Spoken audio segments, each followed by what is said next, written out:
Olá, meu povo. Vou explicar o recurso do MPC de Santa Catarina. Eu aqui vou explicar para os cargos 1 e 2, depois eu faço outro vídeo explicando para o cargo 2 e 3, perdão, 3 e 4, porque tem uma pequena diferença, tá? Para quem não me conhece, meu nome é Júnia Andrade, sou professora de discursivas e de redação há mais de 20 anos, língua portuguesa também, etc. Por que eu vou fazer esse vídeo? Porque eu sou sem agenda, tá, pessoal? Eu não fiz recurso para nenhum aluno, pelo simples fato de estar sem agenda esses dias, tá bom? Coincidia com essa agenda aqui. Infelizmente, mas eu vou explicar tudo o que aconteceu. Para eu chegar às conclusões que eu vou mostrar, porque a banca inovou o padrão de resposta, tá, gente? O que a gente chama de inovar o padrão de resposta? Ela trouxe um critério mais puxado para a redação, bem para dentro da redação. Mas isso meio que ela já vinha anunciando, tá, povo? Por exemplo, no curso que a gente fez para este concurso público aqui, eu já tinha explicado para meus alunos sobre a inovação na propositura, né, que é a banca trabalhar ou com 3 itens, ou trabalhar com 2 itens, ou trabalhar com um enunciado assim, único, né, como aconteceu com os cargos 1 e 2, ou trabalhar com enunciado seguido de posicionamento sobre o tema. Então, a gente teve o nosso padrão de resposta, de comentário das questões na parte estratégica do curso, exatamente a menção a isso, tá? Não foi à toa que mesmo os alunos que chegaram a pedir recurso, etc. e tal, eles já têm notas muito altas neste concurso público. Eles estão pedindo para se manter na fila das aprovações, muito provavelmente, tá bom? E exatamente os primeiros alunos que apareceram também me ajudaram com material para chegar à conclusão sobre a forma como a banca fez a análise, que não adianta só olhar o padrão, eu preciso ver como que ela pontuou a redação. Então, por exemplo, me foi possível sem mostrar o nome do aluno, né? Esse aqui é de aluno do curso. Analisar como que a banca fez esses decréscimos aqui, tá certo? Tá vendo? Olha, e aqui são cargos com propostas diferentes, um é cargo 3 ou 4, outro é 1 ou 2, tá certo? De como que a banca fez esse trabalho. Mas vamos lá. Como eu vou recorrer, professora?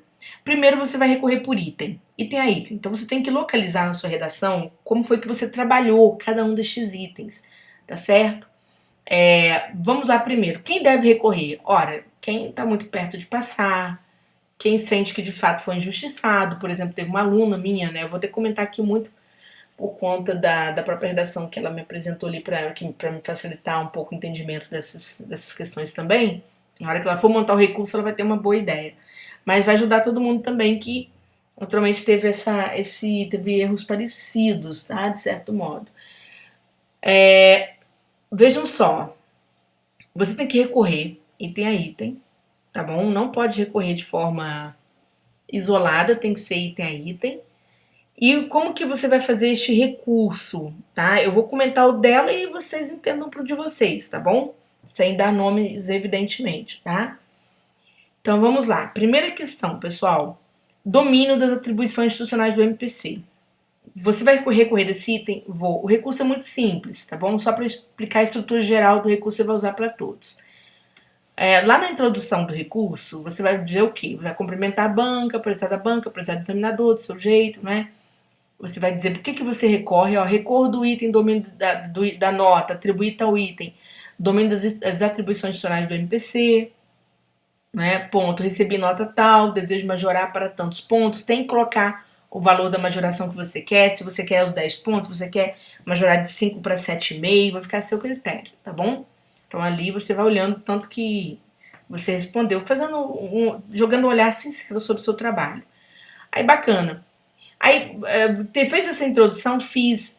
O que você vai fazer? No meio do recurso, você vai começar a fundamentar. Você vai falar que para tratar deste item e alcançar a nota total, o candidato teria que fazer a relação adequada entre o que está disposto no artigo 3º do Regimento Interno e a promoção da responsabilidade fiscal. Você vai falar aqui, vai pegar aqui a alegação. Para tratar deste item, teria que, para alcançar a nota máxima deste item, teria que tratar desta forma, tá? Aqui de acordo com o conceito máximo, que é o conceito número 2. Eu tratei, então pronto, você vai dizer o quê? Na minha discursiva, este assunto foi tratado de forma adequada na seguinte passagem. Aí você abre aspas e copia aquela passagem, indica o intervalo de linhas, tá bom? E faça a conclusão reiterando o pedido de majoração de pontos. não pode deixar de reiterar o pedido de majoração de pontos, tá, pessoal? Tudo bem? Então, por gentileza, não se esqueçam. E vocês vão fazer isso para todos os quesitos que vocês imaginarem, tá? Pessoal, desculpa o barulho, mas o povo também quer trabalhar, não só a gente. Então vamos lá. Aí vocês vão fazer dessa forma. Como que você pode fazer isso? Por exemplo, vou dar uma canjinha aqui. Por exemplo, o item 2, naturalmente, este item 2, ou houve alunos que trabalharam no primeiro parágrafo, esta relação, houve alunos que trabalharam esta relação no segundo parágrafo, tá certo? Então pode ter acontecido isso, ou em outra passagem do texto, passagem qualquer. Você precisa localizar onde foi que você fez. Por quê? Porque se você trabalhou no primeiro parágrafo, é natural que o examinador já tenha visto essa e já tenha te dado nota máxima, tá bom? Por quê? Porque tá na cara dele, a menos que ele realmente tenha dormido ali no ponto. Se você trabalhou no segundo parágrafo, há examinadores que começam a não enxergar, porque às vezes estão cansados, etc., aquela história toda. Até porque o aluno costuma fazer um parágrafo introdutório antes de entrar no assunto. É natural que isso aconteça em discursivas, não é? Então, bacana, sem problema nenhum. Você só tem que mostrar onde foi que você estabeleceu essa relação, tá bom? Júnior, eu teria que aprofundar esta relação? Vou provar para você que não. E se você sentir que foi isso que o examinador te cobrou, você pode falar que você ali naquele trecho não aprofundou, porque você aprofundou em tal passagem, até porque você precisava cumprir o quesito capacidade de avaliação e reflexão, tá bom?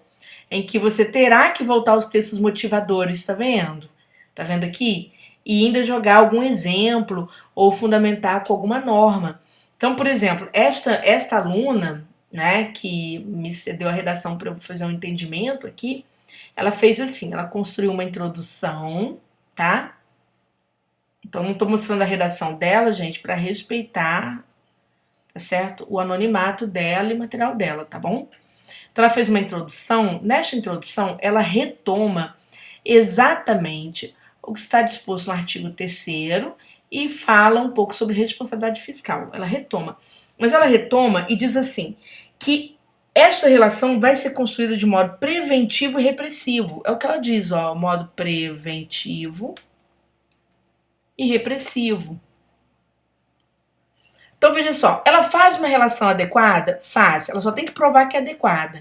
E como é que ela pode provar? Às vezes indo ao próprio regimento interno do MPC, né, ou indo à lei orgânica do Tribunal de Contas, para mostrar que essa relação existe, que há uma relação de prevenção e uma relação de repressão a partir de tais ações que o MPC pode tomar.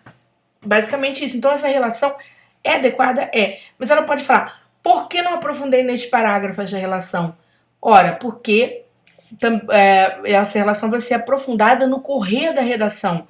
Quando eu terei que exercer, por exemplo, né, a minha concatenação de ideias com a introdução, quando eu terei que exercer a minha capacidade de avaliação e reflexão, que são os outros quesitos cobrados pela banca, sobre os quais eu também recorro, né, no caso dela, se ela estiver recorrendo, tá bom?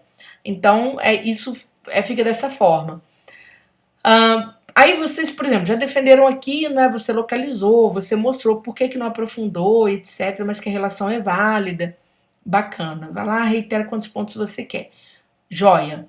Depois você vem aqui na capacidade de concatenação de ideias. Para o pessoal que fez cargo 1 e cargo 2, pessoal, é só, no caso dessa aluna, por exemplo, né? Na introdução, ela falou sobre prevenção e sobre repressão nesta ordem. Quando ela foi desenvolver, ela desenvolveu de forma coerente, clara, respeitando a unidade temática e mantendo a ordem. Ela fez isso tudo, tá tudo lá. Então ela pode mostrar muito bem que ela vai desenvolvendo pela ordem porque no segundo parágrafo ela fala da prevenção. Então é coerente porque aquilo que foi prometido na introdução é cumprido no desenvolvimento. No terceiro parágrafo ela fala da repressão. Então ela mantém a ordem, não é? A redação é clara porque ela mantém o vocabulário temático ali devidamente cumprido. Ou seja, as palavras-chave do tema, ela vai mantê-las ao longo da redação, tá? Isso com isso manter a unidade textual, sim, porque ela não fala de outro assunto. O que ela previu na introdução, ela manteve aqui para baixo, sendo coerente nesse sentido, e aí ela vai mostrando, olha, eu trabalhei isso no segundo parágrafo, estava previsto na introdução nesta ordem, eu trabalhei no terceiro parágrafo, o segundo elemento previsto na introdução, então eu respeitei a ordem e trabalhei de forma coerente, porque o que foi combinado eu cumpri. A minha redação manteve a unidade textual, porque eu não falei de outro assunto, não é? E ela é clara na medida em que eu nem o vocabulário chave eu modifico para não perder a precisão dos assuntos, tá? Perfeito? Quiser fundamentar a clareza, essas coisas todas, você pode abrir o Manual de Redação da Presidência da República, isso aqui é gratuito. Lá logo no início, páginas 17, 18, vem os princípios textuais, né? Você pode usar, porque é um manual que vai tratar da própria redação do serviço público em si, de certo modo, tá? Tudo bem? É claro que é de âmbito, né, nacional, mas não tem problema nenhum, não. Júnior, e essas partículas de transição que a banca fala? Gente, veja que a banca dá apenas como recurso exemplificativo, de ordem, quando você utiliza aquelas partículas assim, preliminarmente, em segundo lugar, não é? Ah, eu senti que foi isso que o examinador me tirou, porque não tem explicação, Júnior. Então você pode fazer um cenário de contestação. Você pode fazer o seguinte: você pode fazer a seguinte alegação. Se o examinador, não é, deu nota a menor sob exigência de uso de partículas de transição entre os parágrafos, né, indicando ordem, contesto tal avaliação, uma vez que esse recurso é meramente exemplificativo conforme o padrão de resposta oficial da banca, tá bom? Então veja que não é um recurso taxativo, ou seja, você não tinha obrigação de usar, tá? Então bacana. A capacidade de síntese, não é você trabalhar somente. Aí tá vendo? Veja que os itens de redação são redundantes, tá, pessoal? Propositadamente eles são redundantes. Então veja assim, olha só, a capacidade de síntese você trabalhar de forma bem objetiva, ou seja, não sair do assunto. Júnior, mas, por exemplo, uma pessoa que faz uma introdução falando sobre prevenção, falando sobre repressão, depois pega a prevenção aqui no segundo parágrafo e pega a repressão aqui no terceiro parágrafo, não há uma redundância? Não. Essa estrutura reiterativa é uma estrutura própria da dissertação, você pode alegar isso. Minha redação não contém redundância, ela contém estruturas reiterativas que são típicas do texto dissertativo, uma vez que o previsto na introdução é ampliado no desenvolvimento. E aí você pode mostrar, por exemplo, está previsto na introdução um tratamento sobre prevenção, né, com mecanismo de promoção da responsabilidade fiscal. Ao trabalhar esse recurso de prevenção no segundo parágrafo, eu não meramente repito esse recurso, mas eu amplio. E aí você mostra o momento que você amplia. Quando você fundamenta, quando você mostra um exemplo de como aquele recurso pode ocorrer, quando você mostra uma atribuição, né, uma incumbência do MPC, tá? Então é assim que você vai fazer a sua defesa. Vá lá e reitere seus pontinhos. Capacidade de avaliação e reflexão. Item 2, gente, a nota deste item aqui tem que ser praticamente parecida com a nota do primeiro quesito, que é quando você trata do tema em si. Por quê? Porque pede para você fazer uma reflexão a partir dos textos motivadores. Ora, os textos motivadores dessa discursiva são basicamente você os apresenta na introdução e a banca volta para esse elemento, tá? Então você pode falar, olha, isso foi trabalhado, usar o mesmo parágrafo, inclusive, para você fazer defesa aqui. É claro que a banca pediu uma reflexão a partir de uma leitura da realidade. Se você, por exemplo, citou a LRF, não é? Essa é uma lei em concreto, ela é real, tá? Você pode falar, olha, apesar de eu não ter citado exemplos, né, dessa ocorrência, por exemplo, se você citou o exemplo melhor dos mundos, mas se você não citou, você pode falar, mas eu embasei na LRF, que é um elemento da realidade, é uma lei concreta que trata deste recurso. Bacana, tá? Você se defende, tá bom? Capacidade de expressão na língua portuguesa. Gente, aqui não interessa a quantidade de erros, mas sim a abrangência. Se você cometeu erros nos 3 campos, então você perdeu muita nota, tá bom? Mas aqui não vai ter recurso para a maioria de vocês, porque eu já pude ver nas 3 discursivas que analisei, não é? Que às vezes os alunos tinham erro nos 3 campos e a banca dava lá 6,67 ponto. Ou seja, dava acima do merecido, tá? O aluno deveria ficar com 3,33 se ele tivesse erros diversos. Se tivesse erros relacionados a 2 aspectos, por exemplo. Tá vendo? Ó, se tivesse erro relacionado a apenas esses 2 aspectos. Ele ganhou 6,67, esquece recurso. Não tem, não vai mexer em caixa de abelha. A banca reduz, Júnior? Até hoje não reduziu, mas pode ser que, do mesmo jeito que reinventou o processo, né, de avaliação, reinvente agora.